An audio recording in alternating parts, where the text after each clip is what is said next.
couple of weeks ago I had beautiful curly orange hair. That was natural too. It's something in my, I don't know what, but my system. And anyway, so I'm going to tell you a story, and I promise you every word of it is true. And it's the story's about how it took me 2 nights to turn 40. No, it's true. By Cher.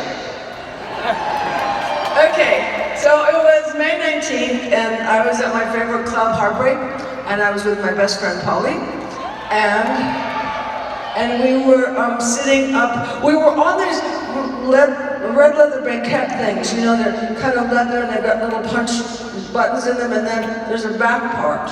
But you usually sit here, but Polly and I were sitting up there, kind of perched, like hookers. And so anyway, my dress is up to here, and my shirt was down to there, and all I kept thinking was, oh my God, you're 40 and you're still so hot.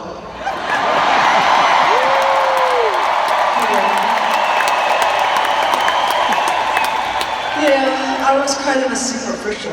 I'm 40. Anyway, so I was about to do a Moonstruck with Nicky Cage. Nicky was 21. Okay, just saying, I was 40. All right. Go, girl. So anyway, Polly and I are having a great time, and we're just looking at everybody, and people are dancing, and everything is fabulous, and looking around, and then Then I see like the cutest guy I've ever seen. And we were kind of like flirting, but it just wasn't going anywhere, so I got bored and I went home, and I was staying in my friend's beautiful hotel, and my friend had just gotten out of jail is a short time and prison is the long time. He had just gotten out of prison, and for tax evasion, like you do. And anyway, he was letting me stay there in his beautiful hotel, and he had owned Studio 54. I guess that's where the tax evasion thing happened. All right, so anyway, so I went to sleep dreaming beautiful dreams of being 40, and then in the morning my telephone rang, and on the end there was a man, and he said, "Hi Cher, it's George Miller." So George Miller was the director of Witches of Eastwick. You'll be sorry for that. Anyway, I said, "Oh, hi George, how are you?" And he said, "Well, I just wanted to call," God, this is so terrible when I think back on it. He said, "I just wanted to call and tell you I don't want you in my movie. And Jack and I, Nicholson, we think you're not sexy and you're too old." Yeah, it was,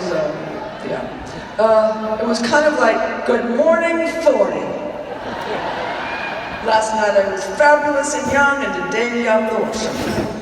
No, anyway, so tears just started streaming down my face. You know, they were just streaming, and I didn't want to let him know that I was crying. I would bite my cheeks out so that he didn't know.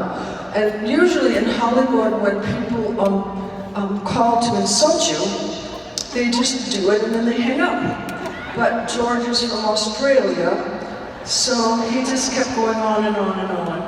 And he just said, "You know, I don't like the way you walk, and I don't like the way you talk, and I hate the way you laugh, and I hate everything." And I was like, "Okay, look, fuck him."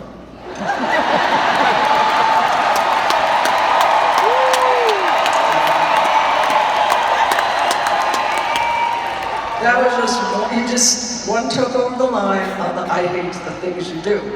So anyway, so I said to him, I went, "You know, you didn't find me under a rock. I was nominated for an Academy Award for So Good. And I won Best Actress Award in Cannes for Mask. So,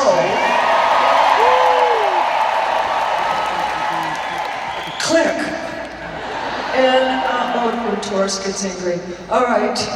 Anyway, so the tears are still streaming down my face. Even though I was being really brave and didn't let him know, I was heartbroken, I was crushed. And they're just streaming and streaming, and I can't stop them. And then I'm thinking, oh my God, these are fabulous tears. These are amazing tears. These are tears that actresses pray for. And then I thought, and if you look down like that, kind of look like a Madonna. See? Can everybody see me? And I don't mean the blonde one either. So anyway, at that moment, my kids came in with a big cake and 2 bellboys. And so they're singing, you know, happy birthday to you, happy birthday to you, happy birthday dear Mom, happy birthday to you. And then they looked at me and they went, Mom, you're crying. Mom, why are you crying? And I was like, because sometimes when ladies, young ladies, sometimes when young ladies are overwhelmed with happiness and they don't know what to do, and it just starts just spilling out of them, and sometimes it comes in tears. So that's why. And so they went, okay. And I went, all right, so run along and we'll have the cake later at 7 o'clock in the morning. Okay. So, oh, I forgot. So remember I was telling you about my friend that had just gotten out of prison, jail, whatever, prison.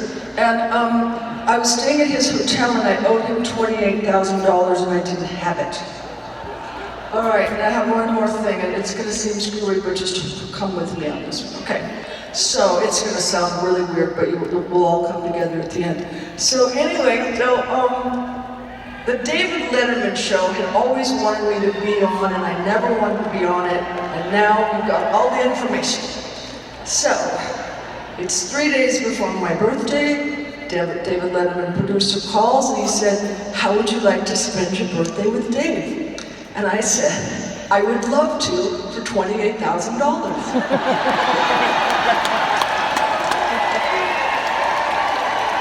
And the producer said, well, we don't do that. And I said, well, then neither do I. And we hung up, and then 20 minutes later he called and he went, oh, well, all right, we will. And I was like, cha-ching.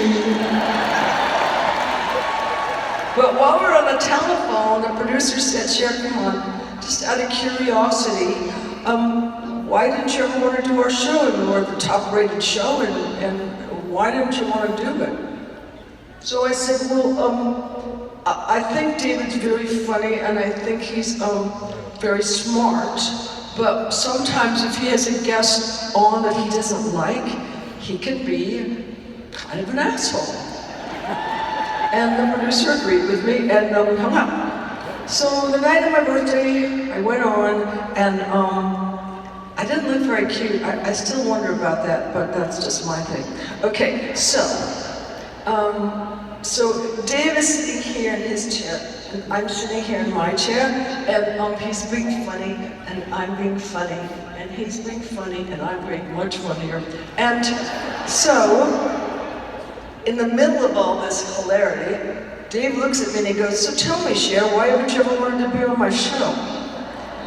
And my mind just exploded, because in those days you weren't allowed to say any bad words. So I was trying to think about how can I get out of this, what can I say that's not as bad. I couldn't think of any other word that's not as bad as while I'm going through all that stuff. Out of my mouth comes, because I thought you were an asshole.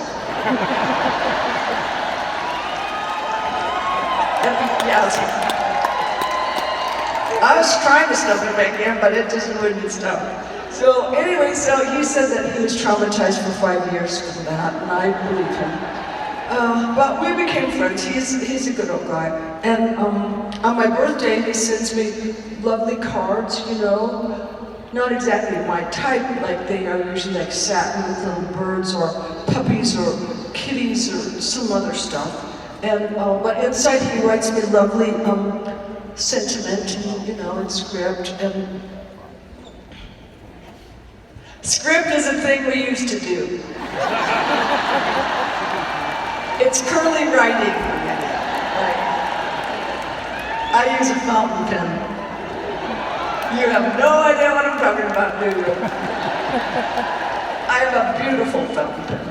I have an Oscar Wilde fountain pen. So, yes. So they're never going to need it. All right, so anyway, but at the bottom of this beautiful card, there was a PS. This is so awful. P.S. My mom always liked Sunny better.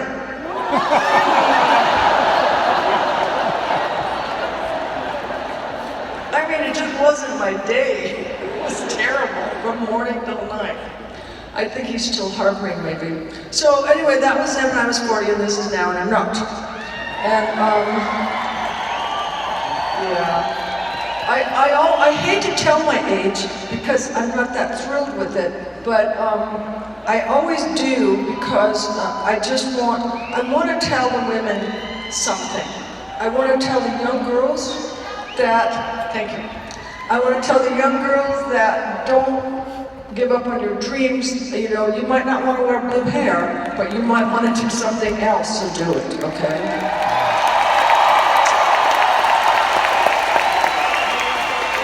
And the old girls, where's your blue hair?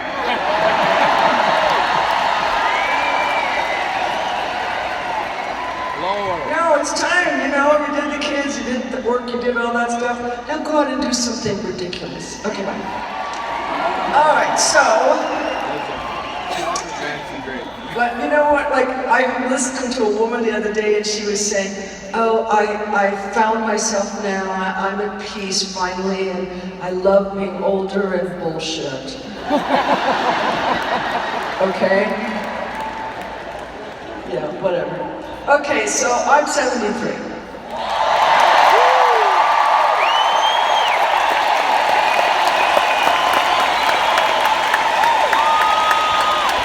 I think that.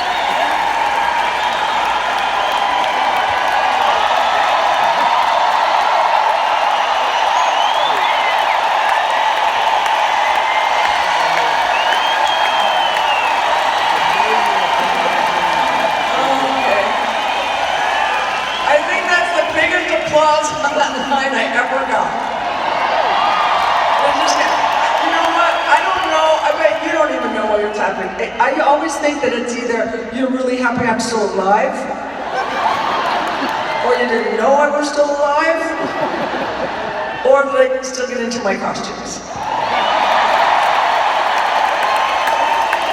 So, all right, well, we have to get on with this extravaganza, but I have one more thing to say before I do this, and that is, what is your granny doing tonight?